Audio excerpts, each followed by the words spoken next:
Est-ce qu'on peut utiliser Matthieu 19 pour justifier le baptême des bébés? Vous savez, à partir du verset 13, on amène des enfants à Jésus afin qu'il prie pour eux et qu'il leur impose les mains. Le problème, c'est que les disciples, ils vont refuser ça, ils vont reprendre les personnes qui amènent les enfants.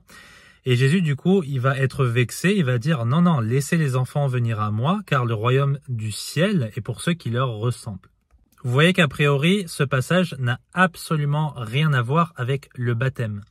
Et les catholiques et les orthodoxes qui ont une tradition très très importante en fait pour eux de baptiser des bébés afin que le péché originel d'Adam et Ève qu'ils auraient hérité soi-disant soit effacé, ce qui n'est pas biblique, eh bien en fait ils vont chercher une justification dans un tel passage. Et ils se disent en fait quand on amène un bébé se faire baptiser, eh bien c'est pour qu'il puisse entrer dans la famille de Dieu, il va recevoir une bénédiction du prêtre, on lui fait le signe de croix, moi c'est ce qui m'est arrivé en tant que bébé catholique, etc. Sauf que ce n'est pas biblique.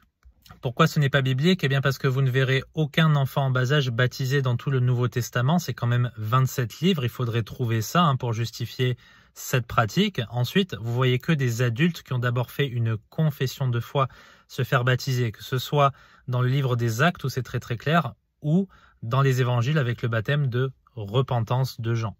Maintenant, un peu de contexte par rapport à ce passage magnifique. Eh bien, juste avant, Jésus, il venait d'expliquer aux pharisiens et aux disciples, dont le cœur était endurci, qu'on ne peut pas divorcer pour une quelconque excuse, si vous voulez.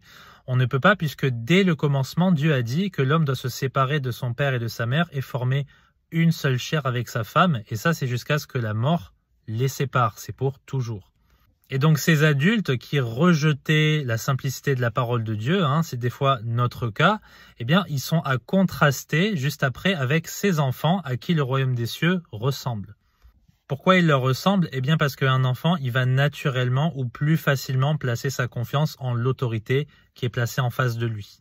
Et là, les pharisiens et les disciples, ils rejetaient ce que Jésus disait, c'était trop compliqué pour eux, tandis que des enfants, eh bien ils vont naturellement courir vers Jésus-Christ, si vous voulez, accepter ce qu'il dit, être touchés par son message et décider de placer leur confiance en lui. C'est beaucoup plus facile à un jeune âge de croire qu'à un âge avancé parce qu'on a été endurci par la vie. Mais les disciples, ils avaient un a priori sur les enfants. Non, c'est pas pour eux, ça c'est des choses d'adultes, ils ne vont pas comprendre. C'est pas la peine d'importuner Jésus pour les bénir, etc. Alors qu'un enfant est une créature doté de raison aussi, qui peut tout à fait entendre la parole de Dieu et la comprendre. La preuve de ça, c'est en Samuel. Rappelez-vous, Samuel, quand il était très très jeune, il était enfant, il a reçu une révélation de Dieu très très difficile concernant Élie, et il lui a répété. Donc n'éloignons pas les enfants de la parole de Dieu, au contraire, rapprochons-les le plus tôt possible de la Bible, laissons-les écouter des prédications, même des fois difficiles. Bien sûr, il faut souvent se mettre à leur niveau, mais ils sont tout à fait capables de comprendre beaucoup plus de choses qu'on ne le pense. Que Dieu vous bénisse.